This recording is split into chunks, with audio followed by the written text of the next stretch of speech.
বাচ্চারা কখনো কখনো জীবনে ছোট ছোট ভুলের জন্য অনেক বড় ক্ষতিপূরণ করতে হয়। এই ভুলগুলো প্রায় সময় অবহেলা থেকে জন্ম নেয়, যেখানে প্রাণও যেতে পারে। এরকমই ভুল রজনীও করেছিল, যে মধ্যপ্রদেশের দিয়াবান জায়গায় আদিবাসীদের বিকাশের জন্য কাজ করছিল। হঠাৎ ওর ফোন এলো যে ওর বাবার শরীর ঠিক নেই, তাই তাড়াহুড়োতে অনলাইন টিকিট কাটতে বসে পড়ে। সেই রাত অমাবস্যার রাত ছিল। টিকিট হয়ে গেছে। টিকিট হয়ে যাওয়ার জন্য ও খুব খুশি ছিল, কারণ ও এটা জানতো না যে রাতে রেলওয়ে সাইডের টিকিট বুক হয় না। কিন্তু ওর কনফার্ম টিকিট বুক হয়ে গেছিল। Chambal express coach number 13, time 2 AM। শুধু 2 ঘন্টা হাতে, আমাকে এক্ষুনি বেরোতে হবে। রজনী যত তাড়াতাড়ি নিজের লাগেজ রেডি করতে পারত করে 1 ঘন্টা সাইকেল চালিয়ে স্টেশনে পৌঁছে গেল। 2টো বাজবে বাজবে করছিল। ও গড, এখানে আমি ছাড়া তো আর কেউই নেই। যদি বাবার শরীর খারাপ না হতো তাহলে আমি কখনো এত রাতে এখানে আসতাম না। এটা কোথাকার ট্রেন দাঁড়িয়ে আছে? এটা তো আমারও ট্রেন, কোচটাও আমার।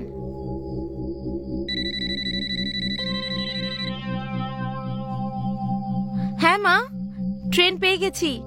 বাবা কেমন আছে? গ্রেট। হ্যাঁ, আমি 12টা 1টার সময় পৌঁছে যাব। রাখছি মা, ট্রেনে উঠছি। ওয়াও, সিটের নম্বরও 13। কারোর জন্য লাকি, কারোর জন্য আনলাকি। গড নোস আমার জন্য কি হবে।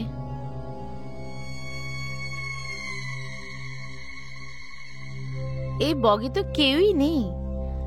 কোথাও কিছু গোলমাল হচ্ছে না তো? বাদ দে সব রজনী, এত অ্যাডভান্স জগতে এইসব উল্টোপাল্টা কথা ভাবিস না। তাড়াতাড়ি ফ্রেশ হয়ে শুয়ে পড়, নাহলে পুরোটা দিন খারাপ হয়ে যাবে।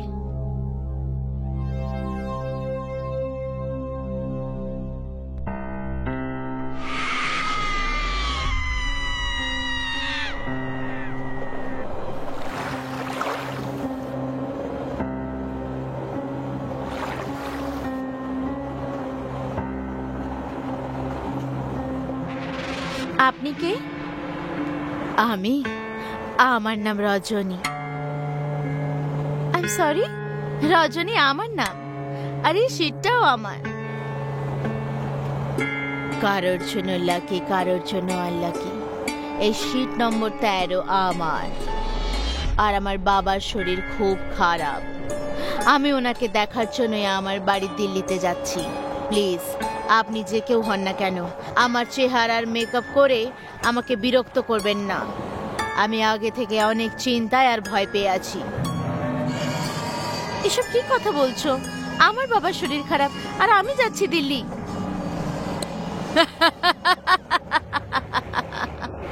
তুই ঠিক বলছিস, এই সব বাজে কথা, কিন্তু এই বাজে কথাগুলোই তোর জীবনের শেষ সফরের অংশ হতে চলেছে।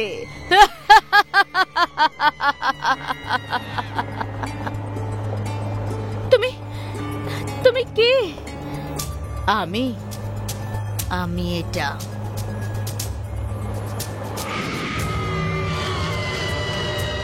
ও গড, বাঁচাও, বাঁচাও! এই ট্রেনে শুধু আমার অধিকার আছে রজনী। এখানে আমি ছাড়া আর কেউ তোমার ডাক শুনতে পাবে না।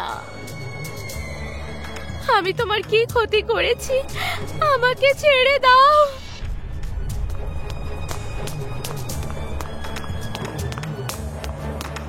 ক্ষতি তো আমিও কখনো কারোর করিনি, কিন্তু এই বগিতে যখন আগুন লেগেছিল তখন আমার সাহায্য করার জন্য কেউ আসেনি।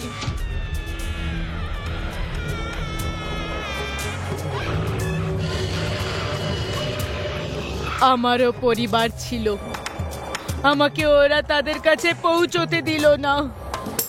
সেদিন থেকে আমিও কাউকে তার পরিবারের কাছে যেতে দিই না। কিন্তু তোমার সঙ্গে যা কিছু হয়েছে তাতে আমার কি ভুল বলো? হ্যাঁ, আমাকে ছেড়ে দাও, আমি তোমার পায়ে পড়ছি। তোকে এত সহজে মরতে দেব না। তুই এই বগিতে এসে খুব বড় ভুল করেছিস। আমাকে মরার আগে এটা তো ভেবে নাও যে তোমার মরে যাওয়ার পর তোমার পেরেন্টস কত কষ্ট পেয়েছে হবে। তুমি কি এটাই চাও অন্য কারোর পেরেন্টসও সেইভাবে কষ্ট সহ্য করুক, আর তাদের বাচ্চাদেরকে যে মেরেছে তাকে দোষ দিতে থাকুক, আর তুমি এইভাবে বন্দি হয়ে থাকো? বলো, এই খুনি পর্ব কি এইভাবে চলতে থাকবে? তোমার মৃত্যুর দাম কত মানুষদের প্রাণ, বলো বলো। এক্সকিউজ মি, হ্যালো, উঠুন উঠুন। সে কোথায় গেল? কে কোথায় গেল? না, কিছু না। কিন্তু এত সকালে তুমি খালি স্টেশনে কি করছো? আমার রাতের ট্রেন ছিল, চম্বল এক্সপ্রেস। আমি কি তোমার টিকিট দেখতে পারি? দেখো, প্রথম কথা, চম্বল এক্সপ্রেস রাতে চলে না।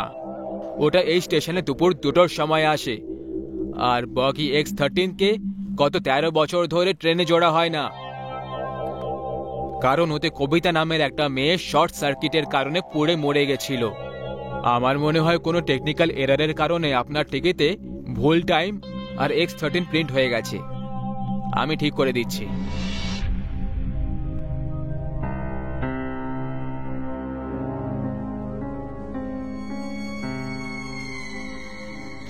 আমার মরে যাওয়া বিবেককে জাগানোর জন্য তোমাকে অনেক ধন্যবাদ।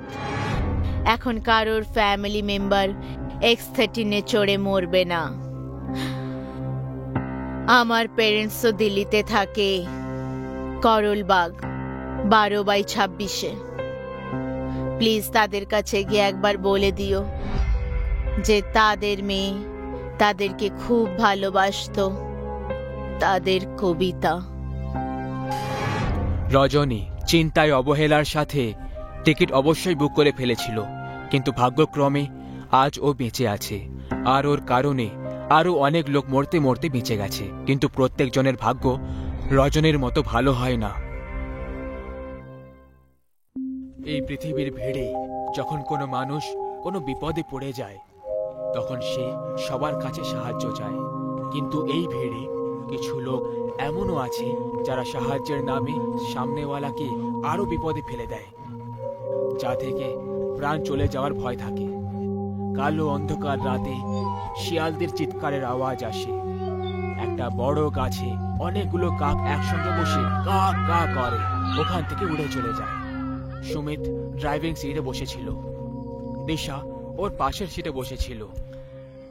বেবি, তোমার ছেলে চাই না মেয়ে? ছেলে হোক বা মেয়ে, আমার জন্য দুটোই সমান সমান। তাছাড়া তোমার কি চাই? যেটা তোমার পছন্দ সেটাই আমার পছন্দ। তখনই অনেকগুলো কাক উড়ে যাচ্ছিল, তাদের মধ্যে একটা কাক গাড়ির দিকে মুড়ে যায় আর উইন্ডস্ক্রিনের সাথে ধাক্কা খেয়ে মরে যায়। উইন্ডস্ক্রিন ক্র্যাক হয়ে যায় আর অনেক রক্তও বেরিয়ে যায়। সুমিত তক্ষুনি ব্রেক লাগিয়ে গাড়ি থামিয়ে দেয়। দুজনে গাড়ি থেকে বাইরে বেরিয়ে আসে। দিশা ঘাবড়ে গেছিল, আর এদিকে সুমিত মৃত কাকের দিকে তাকিয়েছিল। সুমিত এগিয়ে চলে গেল আর কাকটাকে তুলে দূরে ছুড়ে দেয়। সুমিত, এই রাস্তা দিয়ে যাওয়াটা আমার ঠিক লাগছে না। তার উপর তোমার এই ভাঙা গাড়ি। আমরা অন্য কোনো রাস্তা দিয়ে যাই না। বেবি, এটা ভাঙা গাড়ি নয়, এটা খানদানি গাড়ি। আর বেবি, আমরা অনেক এগিয়ে চলে এসেছি, তাই এখন অন্য রাস্তা দিয়ে যাওয়ার মানে হলো আবার আমাদেরকে শহরে যেতে হবে। এখন চলো গাড়িতে বসো, না হলে এখানে পুরো রাত কেটে যাবে। দুজনে গাড়িতে বসে পড়ে আর ওখান থেকেই যেতে লাগলো। গাড়ি নির্জন ঘন জঙ্গলের মাঝখান দিয়ে গিয়ে যাচ্ছিল। তখন এই গাড়ি হঠাৎ 2-3টে ধাক্কা খাওয়ার পরে একটা জায়গায় থেমে যায়। সুমিত গাড়িটা স্টার্ট করার চেষ্টা করতে লাগলো, কিন্তু গাড়িটা স্টার্ট হলো না। এটা দেখে দিশার মুড খারাপ হয়ে গেল। সুমিত দিশার ভাব দেখে বুঝতে পেরে যায় যে ও এবার বিরক্ত হয়ে গেছে। কিছু ভাবতে ভাবতে সুমিত গাড়ি থেকে বাইরে বেরিয়ে আসে। সুমিত গাড়ির ফ্রন্টে গিয়ে বোনাট খুলে ফল্ট চেক করতে লাগলো। দিশা ওর কাছে এলো আর রেগে বলল, আমি বলেছিলাম হানিমুনের জন্য আমরা অন্য কোনো গাড়ি নিয়ে যাব, কিন্তু না, তোমার তো এই আদি যুগের পুরনো ভাঙা গাড়িটাই নিয়ে যাওয়ার ছিল। হয়ে গেল তো আবার খারাপ। কি জানি আমরা কখন গোয়া পৌঁছবো। কাম ডাউন সুইটহার্ট, রেগে যাচ্ছ কেন? এটা আমার দাদুর দেওয়া প্রথম গাড়ি। তুমি জানো আমাদের পরিবারে যে কেউ এই গাড়ি নিয়ে হানিমুন করতে গেছে না, তারা খুশির খবরটা খুব তাড়াতাড়ি পেয়ে গেছে। ভয় পেয়ে দিশা অন্ধকারে এদিকে ওদিকে দেখতে লাগলো, কিন্তু অন্ধকার হওয়ার কারণে ও কিছুই দেখতে পেল না। তখনই ওর কানের কাছে কেউ যেন এলো। কে তুমি? আওয়াজ শুনে দিশা আওয়াজের দিকে এক ঝটকা ঘুরে তাকালো, কিন্তু আশেপাশে কাকেও দেখতে পেল না। তারপর ওর মনে হলো ওর সাথে এই ইয়ার্কি সুমিতই করেছে, কিন্তু সুমিতকে নিজের সামনে দাঁড়িয়ে থাকতে দেখে দিশা ভয়ে কেঁপে ওঠে। তাহলে ওই আওয়াজটা কার ছিল? এই প্রশ্নটা দিশার মাথায় ঘুরতে শুরু করলো। সুমিত, আমার এই জায়গাটা মোটেই ঠিক মনে হচ্ছে না। আমাদের এখান থেকে তাড়াতাড়ি বেরিয়ে যাওয়া উচিত। ডোন্ট ওয়ারি বেবি, গাড়ি স্টার্ট হয়ে গেলেই আমরা রওনা দেব।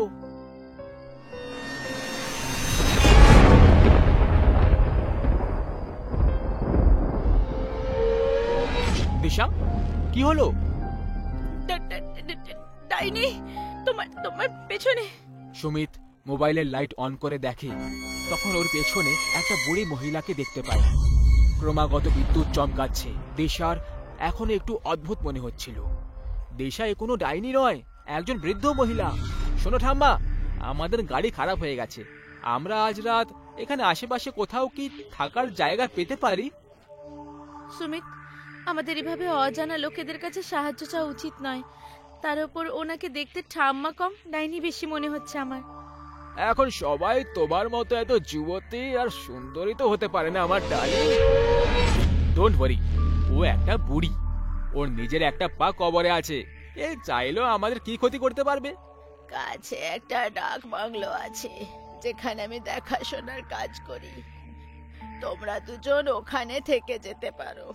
ডাক বাংলার দরজা ভেতরের দিকে ভয়ঙ্কর আওয়াজের সাথে খুলল। দরজার সামনে উষা আর তার সামনে সুমিত আর দিশা দাঁড়িয়েছিল। তিনজন ভেতরে চলে আসে, আর তখনই দিশার উপরে একটা সাপ পড়ে যায়। দিশা চিৎকার করে লাফাতে লাগলো। উষা ওকে বলল, ভয় পেও না, এটা নকল সাপ, এটা খেলনা। আমার নাতি নাতনিরা এটা দিয়ে খেলা করে। যাও গিয়ে হাত মুখ ধুয়ে নাও, আমি খাবার নিয়ে আসছি। সুমিত আর দিশা একটা রুমের দিকে এগিয়ে গেল। উষা যেতে যেতে ওদেরকে দেখলো, আর তখনই ওর চেহারায় ডাইনির রূপ দেখতে পাওয়া যায়। সুমিত আর দিশা ডাইনিং টেবিলে বসে খাবার খাচ্ছিল। উষা ডাইনির রূপে দুজনকে খাওয়ার সময় সাইডে দাঁড়িয়ে থেকে ওদেরকে দেখতে থাকে আর স্মাইল দিতে থাকে। দিশা গ্লাসে করে জল খাচ্ছিল, আর গ্লাস যখনই টেবিলের উপরে রেখে দেয়, ও নিজের খাবারের থালায় অনেকগুলো পোকামাকড় দেখতে পায়। ও জোরে চিৎকার করে ওঠে আর থালাটা দূরে ছুঁড়ে দেয় আর বমি করার চেষ্টা করতে লাগলো। দিশা, কি হলো দিশা? কি হয়েছে? আরে ওকে, তুমি খাবার ছুঁড়ে দিলে কেন? আমার থালায় অনেকগুলো টিকটিকি, গিরগিটি আর অনেক পোকামাকড় ছিল। আমি খাবার না, শুধু পোকামাকড় খাচ্ছিলাম। তুমি ওই খাবার খেও না, ফেলে দাও সবকিছু। দিশা ফেলে দেওয়া থালার দিকে দেখে তখনই ও শুধু খাবারই দেখতে পেল। তারপর সুমিত দুধের গ্লাস নিয়ে ওকে দুধ খাওয়ার জন্য দেয়। দিশা দুধ খেতে শুরু করে। তখনই ওর মনে হলো যে ও রক্ত খাচ্ছে। গ্লাসের দিকে দেখলো তো দুধ লাল রঙের দেখাচ্ছিল। ও তক্ষুনি গ্লাস ফেলে দেয় আর রক্ত রক্ত চিৎকার করে ওঠে।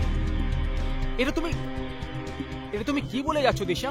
দেখো দেখো, ওখানে না তো টিকটিকি রয়েছে, না গিরগিটি, আর না পোকামাকড়। ইটস ওকে, এই নাও দুধ খেয়ে নাও। সুমিত, এতে রক্ত আছে, আমাকে রক্ত খাওয়াচ্ছ? দিশা, তোমার কি হয়ে গেছে? তোমার শরীর ঠিক আছে তো? ওটা রক্ত নয়, দুধ ছিল। মনে হচ্ছে তুমি একটু বেশি ক্লান্ত হয়ে পড়েছো। চলো গিয়ে শুয়ে পড়ি। সুমিত গভীর ঘুমে শুয়েছিল। দিশার ঘুম পাচ্ছিল না, আর ও বিছানায় বসে আছে। ওর নজর জানালার দিকে যায়, তখন সেখানে ডাইনিকে দাঁড়িয়ে থাকতে দেখে। ও জোরে জোরে চিৎকার করতে লাগলো। সুমিত ঘাবড়ে গিয়ে উঠে পড়ে আর জিজ্ঞেস করে, দিশা, দিশা কি হয়েছে? কি হয়েছে? সুমিত আর দিশা দুজন জানালার দিকে তাকায়, কিন্তু কাউকে দেখতে পেল না। সুমিত উঠে জানালা বন্ধ করে দেয় আর দিশাকে বলে, দিশা, তুমি যা কিছু দেখে চিৎকার করছো ওটা শুধু তোমার ভ্রম আর কিছুই না। তুমি নিশ্চিন্তে শুয়ে পড়ো, সব ঠিক হয়ে যাবে। না সুমিত, আমার বিশ্বাস করো, ওখানে সত্যি কোনো ডাইনির মতো দাঁড়িয়ে ছিল। আমি ভালো করে দেখেছি দিশা, ওখানে তেমন কিছুই নেই। এনিওয়েজ, তুমি অনেক ঘাবড়ে গেছো, আমি তোমার জন্য জল নিয়ে আসছি। সুমিত কিচেনের দিকে চলে গেল। ওখানে ফ্রিজ রাখা রয়েছে। সুমিত জল বার করে আর ফ্রিজের দরজা বন্ধ করে মুড়ে যায়। আর তখন ওর মনে হলো ও যেন কিছু দেখেছে। ও ফ্রিজটা আবার খুলে দেখে আর একেবারে অবাক হয়ে যায়। ফ্রিজে একটা মাথা কেটে রাখা ছিল। সুমিত গুরুতরভাবে ভয় পেয়ে যায়। তখনই দিশার চিৎকার শুনতে পাওয়া যায়। সুমিত আওয়াজের দিকে ঘুরে তাকায়। সুমিত, সুমিত, ও আবার এসেছিল। সুমিত, প্লিজ আমার বিশ্বাস করো, ও আবার এসেছিল। ও সত্যিই ডাইনি। তুমি ঠিক বলছো, এই জায়গাটা ঠিক নয়। আমিও ফ্রিজে কোনো এক মানুষের কাটা মাথা দেখলাম। চলো চলো, পালাও এখান থেকে। সুমিত আর দিশা গেটের দিকে দৌড়চ্ছিল, কিন্তু যখনই ওরা দুজন গেটের দিকে পৌঁছলো তখন গেট নিজের থেকেই বন্ধ হয়ে যায়। বুঝতে পারলো না যে এখন তারা কি করবে।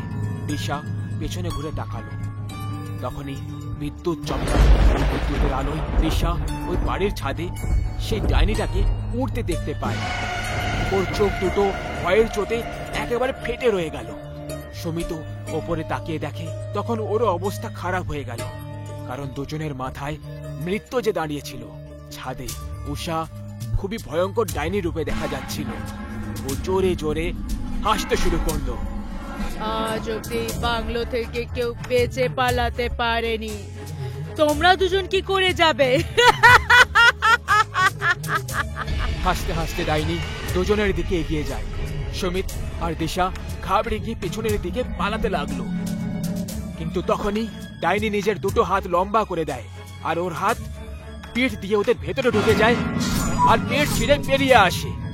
দুজন ওখানেই মরে যায়। আর ডাইনি হাসতে শুরু করে।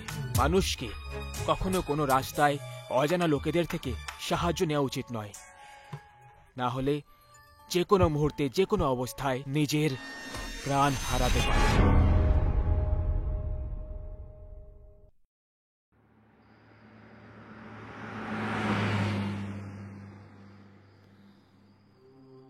অভিষেক, তুমি বলবে এবার এত রাতে আমাকে নিয়ে তুমি কোথায় যাচ্ছো? একটা সারপ্রাইজ গিফট আছে তোমার জন্য, সেটাই দেওয়ার জন্য নিয়ে যাচ্ছি। Surprise gift? আরে সে তো তুমি আমাকে বাড়িতেও দিতে পারতে। সব গিফট বাড়িতে গিয়ে দেওয়াটা সম্ভব নয় মাই ডিয়ার। কিছু গিফট খুব স্পেশাল হয়, সেগুলো সেখানে দেওয়া সম্ভব যেখানে যেগুলো দেওয়া সম্ভব। কিন্তু সেটা কি গিফট অভিষেক? আমার এবার ঘুম পাচ্ছে। বিশ্বাস করো আমার, যখন তুমি আমার গিফটটা দেখবে না তখন তোমার ঘুম একেবারে ছুমন্তর হয়ে যাবে। চলো দেখা যাক আমার ঘুম ছুমন্তর হয় নাকি আমি তোমার ঘুম ছুমন্তর করি।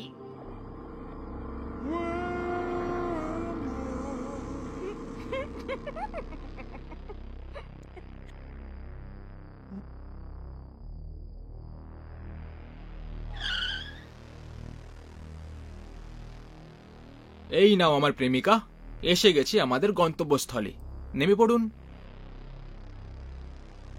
বাহ, কি সুন্দর একটা বাংলো। পছন্দ হয়েছে? শুধু আমার কেন, এটা তো সবারই পছন্দ হবে। তাহলে এই বাংলোতে তুমি তোমার সারপ্রাইজ গিফট লুকিয়ে রেখেছো?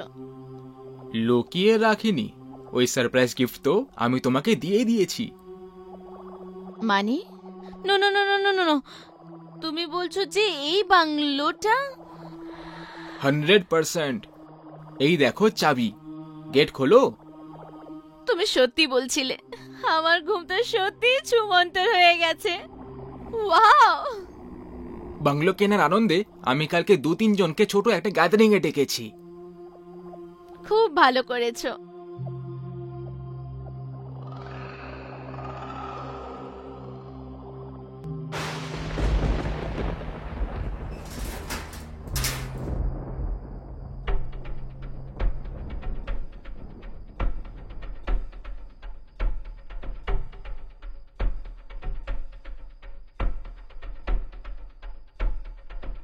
অভিষেক, অনেক দেরি হয়ে গেল, এখন অবধি তো কেউই এলো না।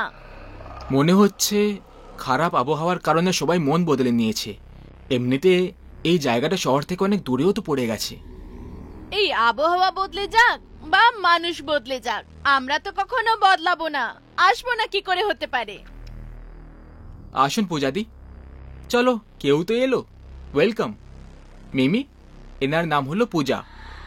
দুটো বাংলো ছেড়ে তৃতীয় বাংলো এনারই, আর এই বাংলোটা আমি এনার থেকেই কিনেছি। এই নতুন আর সুন্দর বাংলোর মালকিনকে অনেক অনেক শুভেচ্ছা। এত সুন্দর শুভেচ্ছার জন্য thank you so much. Abhishek, I think আর কেউ আসবে না মনে হয়, আমাদের কেক কেটে নেওয়া উচিত। চলো। চলো। এই লাইটগুলোর কি হয়ে গেল? ডোন্ট ওয়ারি, কখনো কখনো হয়ে যায়, ওয়ারিং চেঞ্জ করিয়ে নিও। ভোলা, আমার ফোনটা বাথরুমে রাখা আছে, তাড়াতাড়ি নিয়ে এসো, তাতে ইলেকট্রিশিয়ানের নম্বর আছে, এক্ষুনি কল করছি।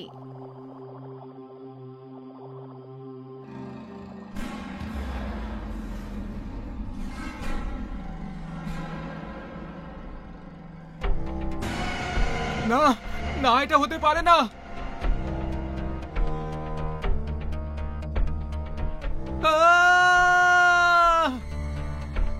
এই ভোলা এখন অব্দি এলো না কেন? এক মিনিট, এক্ষুনি আসছি।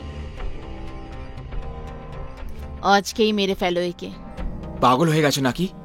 এত তাড়াতাড়ি নয়, একটু সময় চাই আমার, সবকিছু প্ল্যানিং মতো হবে। সময় কোথাও এত বেশি না পেরিয়ে যায় যে সময় সব ভেস্তে যায়। ভোলা, ভোলা, কোথায় তুমি? ভোলা, ভোলা, কোথায় তুমি? কোথায় চলে গেল এ? ভোলা, ভোলা, কোথায় তুমি?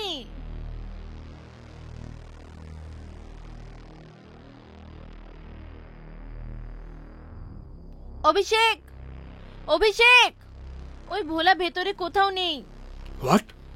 আরে ভেতরেই তো গিয়েছিল, আমি দেখে আসছি। বাদ দিন না স্যার, পালিয়ে গেছে হবে। এক নম্বরের চোর ওই ভোলা। ম্যাডামের রুমে যদি ও দামি কিছু দেখে ফেলে তাহলে এতক্ষণেও নিয়ে পালিয়ে গেছে। কিন্তু রুমের ভেতরে এমন কোনো দামি জিনিস ছিল না। Come on Mimi, I think he is right. 50,000 cash আমি রুমের ভেতরেই রেখেছিলাম, মনে হয় সেটাই চুরি করে পালিয়ে গেছে। আমার হিসেবে 50,000-এর জন্য কোনো লোক আপনার থেকে দূরে চলে গেল, তাহলে বাড়ির জন্য এটা গুড লাক। এবার তাড়াতাড়ি কেকটে খাবার টাবার খাওয়াও ভাই, যাতে আমিও বাড়ি যেতে পারি আর আপনাদেরকেও পার্সোনাল টাইম দিতে পারি। আপনি না খুব জলি স্বভাবের। এই নিন।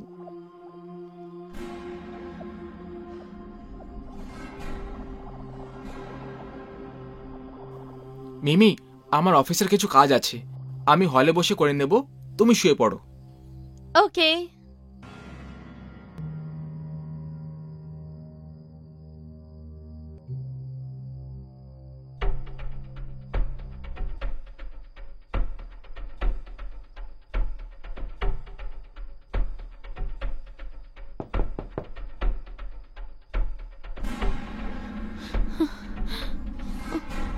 এসব সত্যি হয়েছিল নাকি খারাপ কোনো স্বপ্ন ছিল?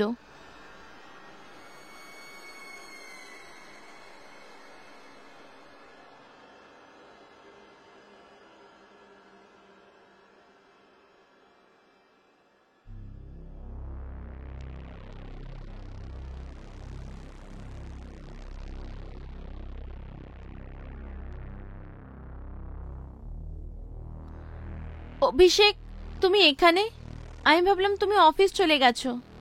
আরে হ্যাঁ, আমি অফিসেই যাচ্ছিলাম, কিন্তু পূজাদের ফোন এসে গেল যে ওনার ব্যালেন্সটা এখনই দরকার, তাই এখানেই চলে এলাম। এবার তোমরা দুজন কথা বলো, আমি এবার বেরিয়ে যাই।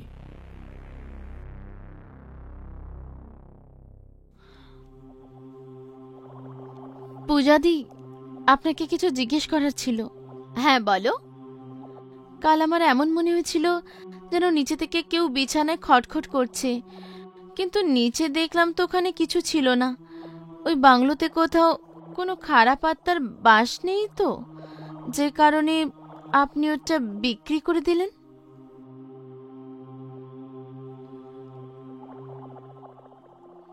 খারাপ আত্মা? আমার বিশ্বাস হচ্ছে না মিমি, এই নতুন যুগেও তুমি এরকম ভূত প্রেতের ব্যাপারে বিশ্বাস করো? বিলিভ মি, ওখানে তুমি কোনো ভ্রম দেখেছিলে, এরকম কোনো ব্যাপার নেই। আমি তো কত বছর ওখানে থেকেছি, আর আমি ওই বাংলোটা এই জন্য বিক্রি করলাম কারণ আমি দুটো বাংলোর মেনটেনেন্স হ্যান্ডেল করতে পারছিলাম না। ইউ নো না, আমার হাজব্যান্ড মিসিং হয়ে যাওয়ার পর আমি ফাইন্যান্সিয়ালি একেবারে ভেঙে পড়েছিলাম। পুলিশও গিভ আপ করে দিয়েছে, সবাই বলছে যে ও হয়তো আর এই পৃথিবীতে নেই। ওহ, আই এম সরি। কোনো ব্যাপার না, আমি চা নিয়ে আসছি, আবার অন্য কোনো সময়, এখন আসছি।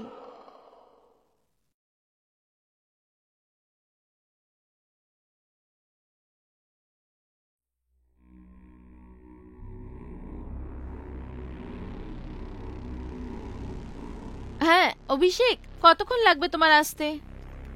সরি यार, আমাকে একটা ক্লায়েন্টকে আনতে শহরের বাইরে যেতে হবে, তাই একটু লেট হয়ে যাবে। তুমি শুয়ে পড়বে। কি অভিষেক, কত মন দিয়ে রান্না করলাম এই ভেবে যে দুজনের সাথে খাবো। আই নো বাবা, কিন্তু কাজ তো কাজ হয়। আমি সোনুকে ওখানে পাঠিয়ে দেব। বাই।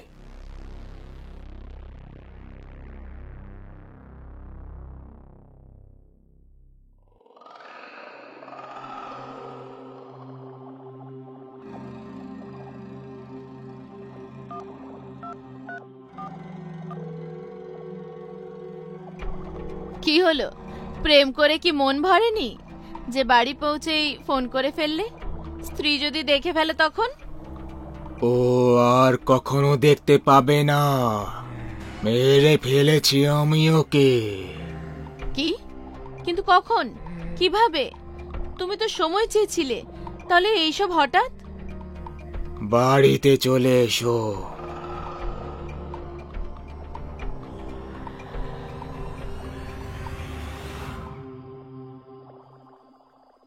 সোনু, সোনু, তাড়াতাড়ি এসো সোনু। এ তো ম্যাডামের আওয়াজ লাগছে। কি হয়েছে ম্যাডাম? সোনু, বেডের নিচে কেউ আছে।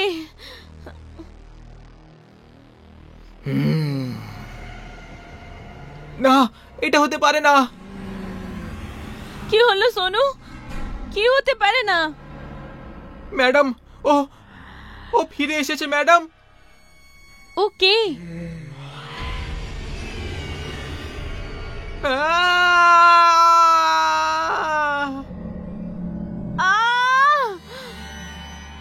মিমি, কি হলো?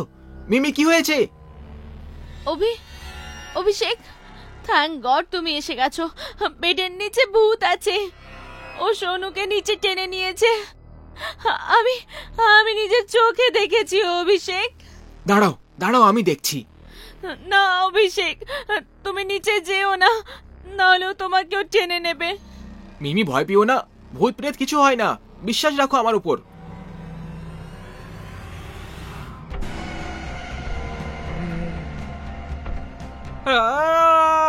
মিমি, বাঁচাও আমাকে, বাঁচাও। অভিষেক, অভিষেক!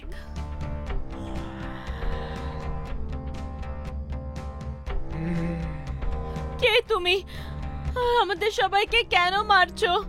কি ক্ষতি করেছি আমরা তোমার? ভয় পেও না, আমি তোমাকে মারবো না মিমি, আমি তাদেরই মারবো যারা আমাকে মেরেছিল। কে তুমি? আমার নাম গৌরব। পূজা আমার স্ত্রী ছিল। তোমার স্বামী আর পূজার মধ্যে অ্যাফেয়ার চলছে, আর আমি এই কথাটা জানতে পেরে যেতে ওই ভোলা আর সোনুকে দিয়ে এরা আমাকে মেরে বেডের নিচে পুঁতে দিয়েছিল। ভোলা আর সোনুকে মেরে প্রতিশোধ নিয়ে নিয়েছি, আর এখন এর আর পূজার মরার পালা। না না মিমি, মিমি ও মিথ্যে কথা বলছে, মিথ্যে বলছে, ও এরকম কিছুই হয়নি। অভিষেক, তুমি এর সঙ্গে? তুমি তো বলেছিলে যে তুমি একে মেরে ফেলেছি। গৌরব? ফোন অভিষেক নয়, আমি করেছিলাম তোমাকে। ঠিক সময় এসে গেছো, তোমরা দুজন এবার একসাথে মরবে। গৌরব, আমাকে ক্ষমা করে দাও, আমাকে ছেড়ে দাও। আমি আমি নয়, অভিষেক মেরেছিল। না গৌরব, ও মিথ্যে কথা বলছে। আমি আমি নয়, এই তোমাকে মেরেছিল। আমি জানি তোমাকে কে মেরেছিল। তোমরা দুজনেই মরবে।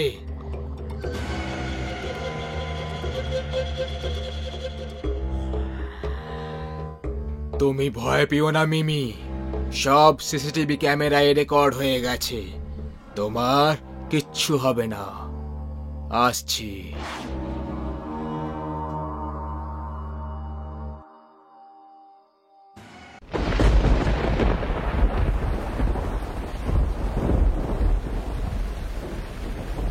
চিন্তা করো না অনিতা, সব ঠিক হয়ে যাবে।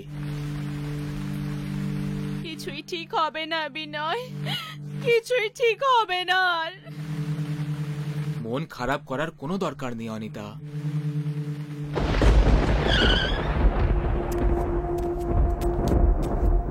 মন খারাপ হবে না তো আর কি হবে বিনয়? কি কি করিনি আমরা বলো? পুজো পাঠ করেছি, দান করেছি, গরিবদের সাহায্য করেছি, বড় বড় ডাক্তারের কাছে গিয়েও দেখিয়েছি, কিন্তু পেলাম কি এটা? আমরা তো মা বাবা হওয়ার জন্য একেবারে যোগ্য, তাহলে কেন হতে পারছি না সেটাই জানি না। মনে হয় আগের জন্মে আমার হাতে কোনো পাপ হয়েছিল হবে, যে কারণে আমি এই জন্মে মা হতে পারছি না। তুমি তুমি আমাকে বিষ খাইয়ে দাও, আমি আর বাঁচতে চাই না, বাঁচতে চাই না আর আমি। অনিতা, এসব কি যাতা বলছো? ধৈর্য ধরো, সব ঠিক হয়ে যাবে। কিভাবে ধৈর্য ধরি বিনয়? কিভাবে বলো না, কিভাবে ধৈর্য ধরি আমি?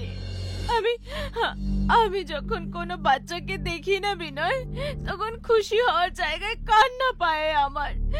নিঃসন্তান হওয়ার দুঃখ এত বেশি কষ্ট দেয় যে আমার মরে যেতে ইচ্ছে করে। অনিতা, তুমি সামলাও নিজেকে। এসব কি যাতা কথা বলে যাচ্ছ? কান্না বন্ধ করো, চুপ করো এবার। তুমি আমাকে তো চুপ করিয়ে দেবে, কিন্তু আমি জানি যে তুমিও ভেতর থেকে কষ্ট পাও, সেটা ভেতরেই চেপে রেখেছো। কিন্তু যদি তুমি আমাকে মারতে না পারো, তাহলে তুমি তুমি দ্বিতীয় বিয়ে করে নাও। যদি তার ভাগ্যটা আমার থেকে ভালো বেরোয়, এটা করলে অন্তত তুমি তো বাবা হওয়ার খুশিটা উপভোগ করতে পারবে। না অনিতা, না, এরকম মোটেই হতে পারে না। আমাদের সম্পর্ক বিয়ের থেকে অনেক বেশি দামি, ভালোবাসার বন্ধন এটা। সে যাই হোক না কেন, আমি অন্য কাউকে বিয়ে করব না।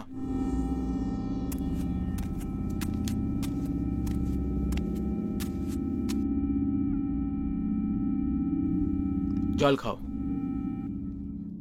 ঠাকুর সাহেব, আপনি যদি কিছু মনে না করেন, তাহলে আমি একটা কথা বলি। বলো। আগে ওই গ্রামের বাইরে শ্মশানের কাছে এক তান্ত্রিক বাবা এসে বসেন। আমি শুনেছি যে উনি তার শক্তি দিয়ে সবার দুঃখ কষ্ট দূর করে দেন। আমার পুরো বিশ্বাস যে ওনার আশীর্বাদে আপনারা সন্তানের সুখ অবশ্যই পাবেন। ব্যাস এটাই বলার ছিল ঠাকুর সাহেব। তোর জিভটা একটু বেশি চলতে লেগেছে প্রিয়াঙ্কা। কে তোকে অধিকার দিয়েছে আমাদের কথার মাঝে নাক গলানোর? চল যা এখান থেকে। কেন বকছো তুমি এই বেচারি অনিতা? এ তো আমাদের ভালোটাই চাইছে। যখন এত লোকেদের কথা শুনলাম, তখন এর কথাটাও মেনে দেখতে কিছু সমস্যা নেই। দেখিয়ে নি একবার তান্ত্রিক বাবাকে, হতে পারে সেই কিছু চমৎকার করে দেয়। তান্ত্রিক বাবা শুধু রাতের বেলায় দেখা করেন।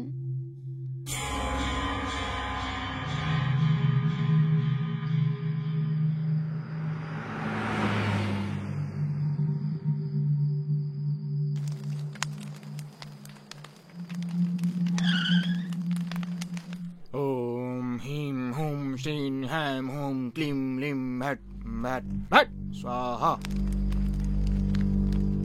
ওম হিম হুম শ্রীং হ্যাম হুম ক্লিম লিম হ্যাট লিম হ্যাট স্বাহা। কি চাই তোমাদের? কেন এসেছো আমার কাছে? বাবা, আমরা সন্তানের মুখ দেখার ইচ্ছে নিয়ে আপনার কাছে এসেছি, যে জন্য আমরা সব জায়গায় গিয়ে চেষ্টা করে দেখে নিয়েছি, কিন্তু আমরা নিরাশা ছাড়া আর কিছুই পাইনি। এখন আপনি আমাদের শেষ সম্বল বাবা। বাবার ঘরে যে কেউ আসে সে কখনো খালি হাতে বাড়ি ফেরে না। তোমরা সন্তান চাও? ঠিক আছে, দিয়ে দেব আমি তোমাদের সন্তান। আর কিছু? আপনি সত্যি বলছেন তো বাবা? বাবা কখনো মিথ্যে কথা বলে না মূর্খ মেয়ে। যদি তোর মনে এত বেশি সন্দেহ থাকে তাহলে রাস্তা তোর সামনে আছে, যেভাবে এসেছিস সেইভাবে ফিরে যা। না না বাবা, আমি সেটা বলতে চাইনি। আপনি যা বলবেন আমরা তাই করব। ভালো করে ভেবে নে, এখনো সময় আছে। কারণ একবার যদি তোমরা আমার বলা রাস্তায় পা দিয়ে দাও তাহলে ফেরাটা অসম্ভব হবে। আপনি আমাদের রাস্তাটা বলুন বাবা, কি করতে হবে আমাদের? বলি দিতে হবে। বলি? আমরা তৈরি আছি বাবা, বলুন। বলি ছাগলের দিতে হবে নাকি মুরগির? বাবা আগেই বলেছিল যে রাস্তা খুব কঠিন, তোমরা এসব করতে পারবে না। আমরা ঠিক বুঝলাম না বাবা। তাহলে বোঝো, বলিটা ছাগল অথবা মুরগির নয়, একটা মানুষের দিতে হবে। মানুষের বলি? মানুষের বলি? হ্যাঁ, মানুষের বলি। একটা মেয়ের বলি, তাও আবার এমন একটা মেয়ের যার জন্ম অমাবস্যার দিনে হয়ে থাকবে। কিন্তু আমরা এরকম একটা মেয়েকে কোথায় খুঁজবো বাবা? তার জন্য তো আমি আছি। ওম হিম ক্লিম ভ্যাট স্বাহা। এই মেয়েটাকে নিয়ে এসো আমার কাছে। এ তোমাদের আশেপাশেই থাকে। কাজের মেয়ে প্রিয়াঙ্কার ছবি বাবা। এই তো আমাদেরকে আপনার কাছে পাঠিয়েছে। এর বলে আমরা কিভাবে দিতে পারি? বলেছিলাম না, রাস্তা খুব কঠোর। কঠোর হতে পারলে তবেই সন্তানের মুখ দেখতে পারবে। যে রাস্তা দেখিয়েছে সেই তোমাদের আসল নিয়তি। বেশি ভেবো না, জীবন মরণ তোমাদের হাতে নেই। যার কপালে যতদিন লেখা আছে সে ততদিনই বাঁচবে। বাবা ঠিক বলছেন বিনয়, যার কপালে যতদিন সে ততদিনই বাঁচবে। আমরা তো কেবলমাত্র মাধ্যম। আর এরকম করে আমরা যদি সন্তানের সুখ পাই তো এতে ভুলটা কোথায়?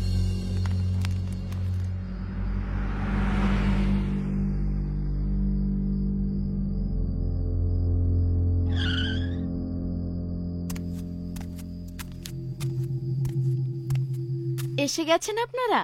বাবা কি বললেন ঠাকুর সাহেব? উনি বললেন যে আমরা মা বাবা হতে পারবো। তোমার অনেক অনেক ধন্যবাদ প্রিয়াঙ্কা। তুমি খুব ভালো কাজ করেছো আমাদেরকে তান্ত্রিক বাবার কাছে পাঠিয়ে। যদি মেয়ে হয় তাহলে আমরা তোমার নামের মতো একটা সুন্দর নাম রাখবো, প্রিয়া। আপনি খুব ভালো ঠাকুর সাহেব, যে আপনি গরিবকে এত সম্মান দিচ্ছেন। আপনাদের কাজটা ঠিকভাবে হয়ে যাক ব্যাস, আমি গোটা গ্রামে প্রসাদ খাওয়াবো। প্রিয়াঙ্কা, আমি তোমার সঙ্গে অনেক খারাপ ব্যবহার করেছি, আমাকে ক্ষমা করে দাও। আরে আরে, এই আপনি কি বলছেন ঠাকুরাইন দেবী? ক্ষমা চেয়ে আমাকে ছোট করবেন না। আচ্ছা, আমি আসছি, অনেক দেরি হয়ে গেছে। আমার বাচ্চারা আমার জন্য অপেক্ষা করছে। 1 মিনিট প্রিয়াঙ্কা, এইসব শুধু তোমার কারণেই হচ্ছে। এই খুশিতে আমি এই লাড্ডু নিজের হাতে তোমাকে খাওয়াতে চাই। হা করো, হা করো। ঠাকুরাইন দেবী, আমাকে দিন না, আমি নিজে খেয়ে নেব। আমি বললাম না, হা করো।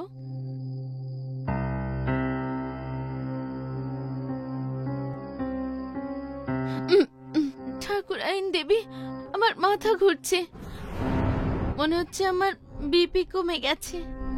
কোনো ব্যাপার নয় প্রিয়াঙ্কা, তুমি এখানে বসে পড়ো, একটু বিশ্রাম নিয়ে চলে যেও।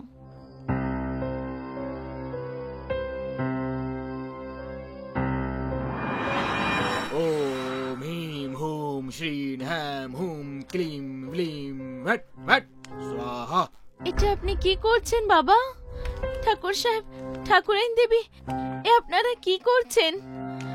আপনারা কোথাও তান্ত্রিকের টোটকা শুনে আমাকে মারতে যাচ্ছেন না তো? না না, এটা ভুল করছেন, এরকম করবেন না। আমাকে মারবেন না, আমার ছোট ছোট বাচ্চা আছে, ওরা আমার জন্য বাড়িতে অপেক্ষা করছে। আমাকে যেতে দিন ঠাকুরাইন দেবী, আপনার বাচ্চার জন্য আমার বাচ্চাদের অনাথ করবেন না। অনেক হয়েছে মেয়ে, তোকে শয়তান নতুন সৃজনের জন্য বেছে নিয়েছে। তোর তো খুশি হওয়া উচিত, খুশি হয়ে যা।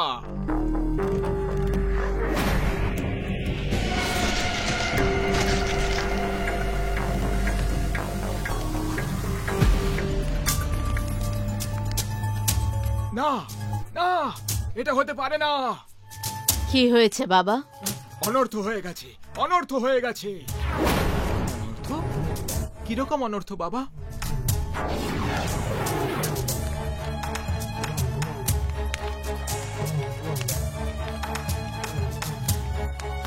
এটা কি হচ্ছে বাবা? মূর্খ লোক, সবকিছু দেখেও কিছু বুঝতে পারছিস না? আমার তান্ত্রিক বিদ্যা উল্টো পড়ে গেছে। তোমরা সবাই কি ভেবেছিলে? আমাকে বলি দিয়ে আমার বাচ্চাদের অনাথ করে তোমরা সন্তানের সুখ পেয়ে যাবে? এটা আমার ভুল ছিল যে আমি তোমাদেরকে এই ভণ্ডামি তান্ত্রিকের কাছে পাঠিয়েছিলাম। আগে আমি মরেছি, এবার তোমরা সবাই মরবে। না, আমি তোমাকে এমনটা করতে দেব না। ওম হ্রিম হুম শ্রীং হ্যাম হুম ক্লিম ব্লিম ভ্যাট স্বাহা। না প্রিয়াঙ্কা, আমাদের ক্ষমা করে দাও।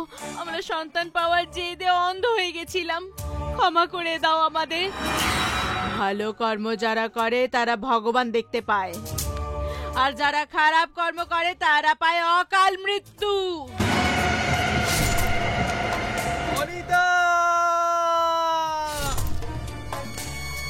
যদি খারাপ কাজ করো তখন পরিণামটা খারাপই হবে।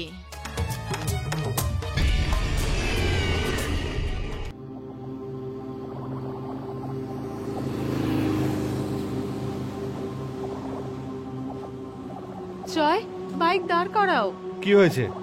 দাঁড়াও না। আরে বলো আগে। উফ বাবা, তুমি দাঁড়াও না। তুমি জানো এখানে পাশেই একটা ভালো কুলের গাছ আছে, সেই কুলগুলো কিন্তু খুব মিষ্টি। চলো না কটা কুল পেরে নিয়ে তারপরে যাই। আরে বাবা, এত রাতে এই সমস্ত কাজ কে করে? যদি জন্তু জানোয়ার চলে আসে?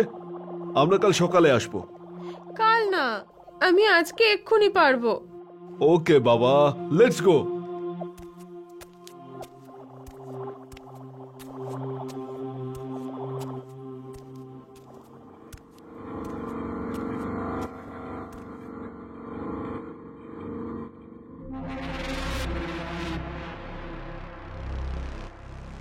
বাহ, এটা তো বেশ ভালোই মিষ্টি। আহ, কি হলো? কাঁটা ফুটে গেছে। দেখি আমি।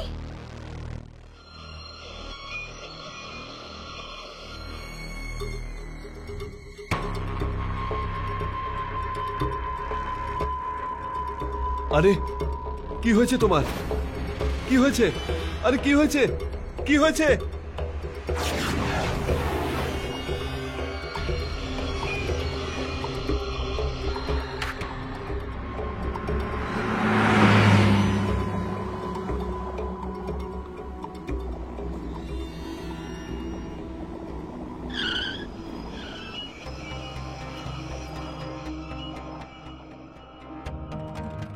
বাঁচাও, বাঁচাও, ভূত, ভূত, বাঁচাও,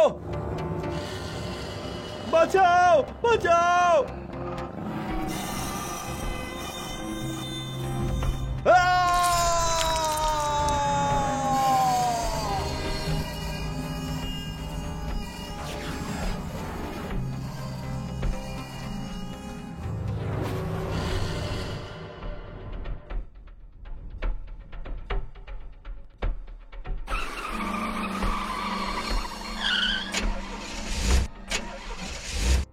হ্যালো, মন্টু মেকানিক। আমার গাড়ি ব্যাংক ম্যানেজার শ্যামবাবুর বাড়ির সামনে বন্ধ হয়ে গেছে। হ্যাঁ, ঠিক আছে, ঠিক আছে, ঠিক আছে, আমি লোকেশন পাঠাচ্ছি।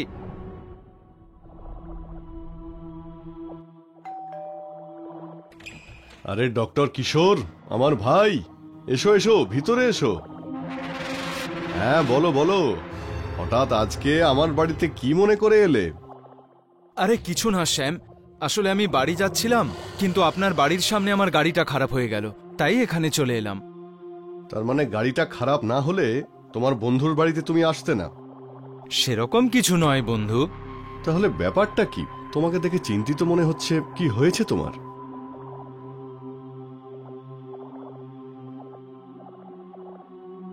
নমস্কার ডক্টর কিশোর। আরে অঞ্জলি বৌদি, আপনিও? ডক্টর আমি অন্যদের কাছে, আপনাদের কাছে তো আমি শুধুমাত্র কিশোর। সো প্লিজ আপনারা আমাকে কিশোর বলেই ডাকুন। আরে ভাই, আমরা ডাক্তারকে ডাক্তার বলবো না তো কি কম্পাউন্ডার বলবো? কি অঞ্জলি? একদম ঠিক বলেছ তুমি। ওকে বাবা ওকে, আপনারা জিতেছেন, আমি হেরে গেছি। আপনাদের যা বলার আপনারা বলুন।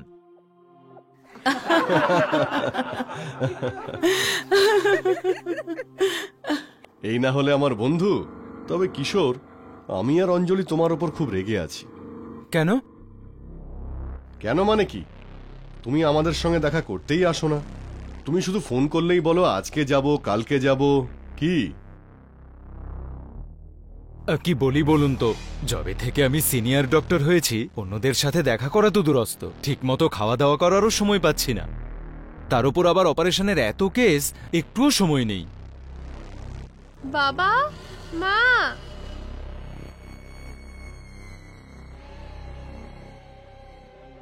আরে মা, এনার সঙ্গে আলাপ করো। ইনি হলেন কিশোর আঙ্কেল।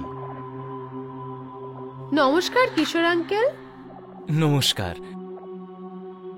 রিমা, তোর তো কাল আসার কথা ছিল, তাহলে আজ হঠাৎ করে? মা, আসলে কি বলো তো, আমি তোমাদেরকে একটু সারপ্রাইজ দিতে চেয়েছিলাম, সেই জন্য একটা ছোট্ট মিথ্যা কথা বলেছি যে কালকে আসবো, যেখানে আমি আজই আসতে চেয়েছিলাম। মা, আমার ভীষণ খিদে পেয়েছে, একটু তাড়াতাড়ি কিছু খেতে দাও না। ঠিক আছে, এক্ষুনি বানাচ্ছি।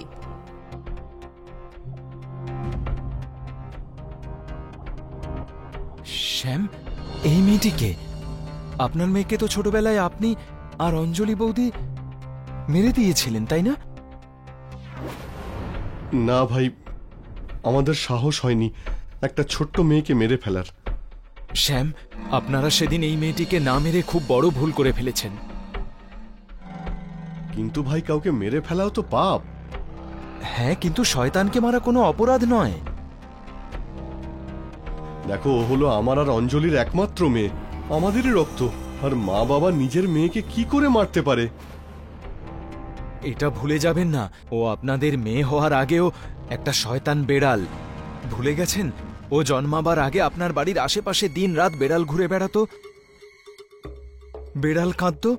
তখন আমিই তো বলেছিলাম যে বেড়ালদের 9টা জীবন হয়, কিন্তু কোনো বেড়াল যদি তার আগের 8টা জীবন সে সম্পূর্ণভাবে কাটিয়ে ফেলতে পারে, আর সেই সময় সে যদি অসুস্থ হয়ে কিংবা অ্যাক্সিডেন্টে না মারা যায়, তাহলে তার শেষ জন্ম মানে 9ম জীবন একজন মানুষ হিসেবে সে কাটায়। আর একবার তার মুখে যদি মানুষের রক্ত লেগে যায়, তাহলে সেই ভূত বেড়াল সেজে মানুষ শিকার করতে থাকে। আর দুর্ভাগ্যবশত আপনাদের মেয়ে এমনই একজন বেড়াল, আর তার মুখে রক্ত লেগে গেছে। মানে আপনি কাল বলেছিলেন না যে আমি এত চিন্তিত কেন? শুনুন, এটাই হলো আপনার মেয়ের সত্য। তুমি বলছো তুমি অন্ধকারে ওকে ভালো করে দেখতেই পাওনি, তাহলে তুমি শিওর হয়ে কি করে বলছো যে ও রেবাই ছিল? মুখ হয়তো দেখতে পাইনি, কিন্তু ওর পরে থাকা পোশাক আমি দেখেছি, আর সে ঠিক ওরকমই পোশাক পরেছিল যেরকমটা রেবা পরে আছে এখন। আমি তোমার কথা বিশ্বাস করি না। আমার মেয়ে কাউকে মারতেই পারে না। দেখুন বন্ধু, আমি আপনার ফিলিংসটা বুঝতে পারছি, কিন্তু যা সত্যি সেটা সত্যি। সম্ভব হলে ওকে ছেড়ে দূরে কোথাও চলে যান। কাকে ছেড়ে দূরে যাওয়ার কথা বলছো তুমি কিশোর আঙ্কেল? কারোর সাথে তো না মা। এই নাও, তোমাদের জন্য রইল গরম গরম আদা দেওয়া সুন্দর চা। এবার আমি চললাম কিচেনে মাকে একটু সাহায্য করতে। বন্ধু, আপনার মেয়ে যদি আমাদের কথা শুনে ফেলে তাহলে অনর্থ হয়ে যাবে। তুমি টেনশন নিও না, ও নিশ্চয়ই শোনেনি। তুমি চা খেয়ে নাও। ক্ষমা করবেন বন্ধু, আমায় এখন যেতে হবে। বাঁচাও!